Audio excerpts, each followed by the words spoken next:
Chers amis, bonjour, on se retrouve pour un nouveau podcast et cette semaine sur notre langue bien-aimée, l'hébreu. L'État d'Israël devrait apprendre des Français et arrêter le massacre de la langue hébraïque. On dit que l'hébreu est une langue difficile, mais les gens qui disent cela n'ont probablement jamais appris le français.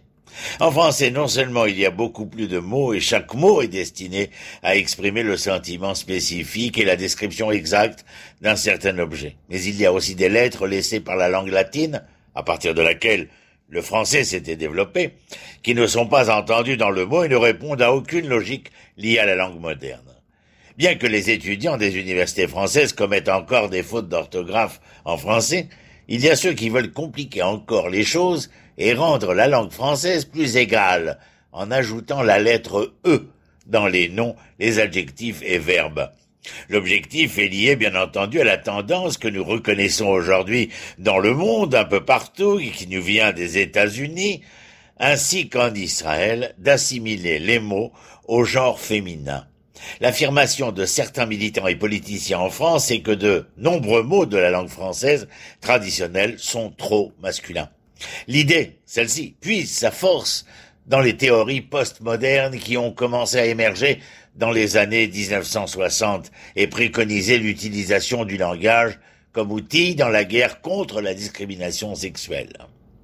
Les théoriciens nihilistes qui les ont promus ont affirmé que les puissants organisaient la société selon des catégories et des hiérarchies d'une manière qui leur serait bénéfique et perpétuerait le pouvoir entre leurs mains.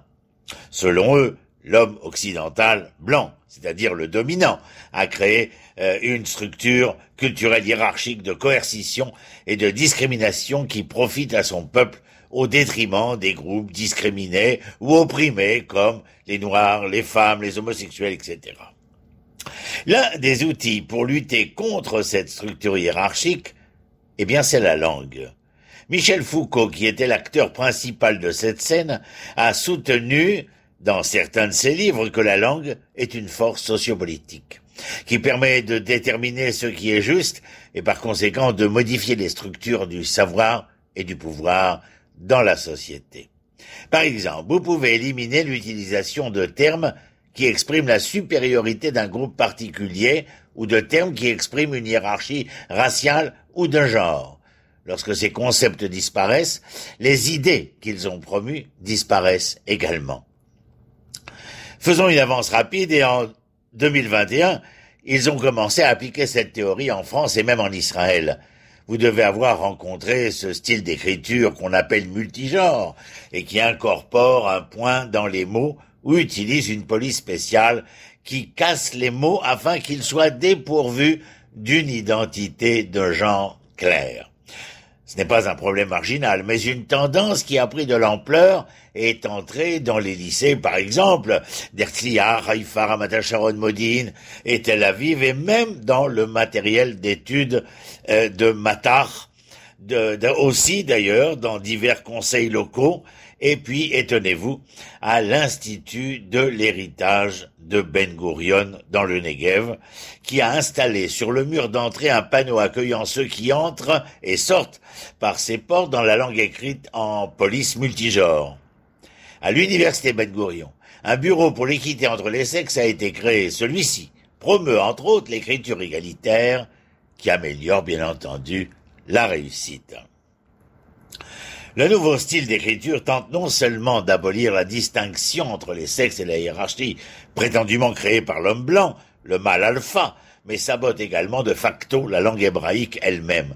Comme dans la plupart des langues du monde, l'hébreu a également un genre grammatical, masculin et féminin, ainsi que des formes flexionnelles, verbes, adjectifs, etc., qui eux ont un genre.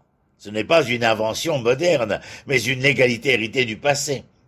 La nouvelle langue dépourvue de genre tente d'éliminer cela et émiette même un autre élément important de la langue. Celle qu'on appelle la langue informelle, celle qui s'adresse à tout le monde. En hébreu, comme dans la plupart des langues étrangères, c'est un masculin dont l'origine la plus ancienne est la Bible. Je vous donne un exemple. Honore ton père et ta mère. Le verbe honorer est ici informel. Même si l'Académie de la langue hébraïque a déjà déterminé que cette écriture révolutionnaire n'est pas correcte, le ministre de l'Éducation semble être en sommeil. le ministère, bien entendu. Et pour le moment, il ne commente pas la question dont il est éminemment imposé, qui s'impose ici.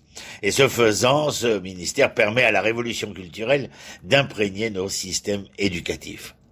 Peut-être devrait-il s'inspirer un peu de la France, oui, précisément de la France qui a créé ces théories à l'origine. Récemment, l'ex-ministre français de l'Éducation nationale, Jean-Michel Blanquer, avait décidé d'interdire aux écoles d'utiliser certains éléments de cette écriture révolutionnaire. Il a fait en ordonnant à l'enseignant d'arrêter l'utilisation de points au milieu ou à la fin des mots dans une tentative d'éliminer le genre, comme nous l'avons expliqué précédemment. Selon lui, cela crée de la confusion chez les enfants et les étrangers qui essaient d'apprendre la langue. Il faut, dit-il, éviter l'écriture dite multigenre qui utilise des points au milieu du mot pour révéler simultanément les formes féminines et masculines d'un mot dont la forme originale est au masculin. C'est un message qui fut envoyé à l'ensemble des écoles de France et de Navarre. En plus de cela, cette écriture qui a une fragmentation des mots et une inadéquation de genre entre les parties de la phrase constitue un obstacle à la lecture et à la compréhension de l'écrit. Ce qui est déjà un problème en lui-même à l'origine, sans que cette problématique du multigenre soit partie probante.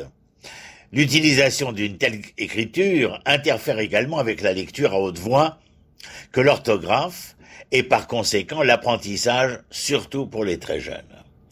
Blanquer avait ajouté dans une interview au journal du dimanche que les élèves ayant des troubles d'apprentissage sont confus par les points médians, et la vice-ministre française d'alors de l'Éducation nationale, Nathalie Elimès, avait déclaré que l'écriture sans genre en français est un danger pour notre pays et serait le glas de l'usage du français dans le monde.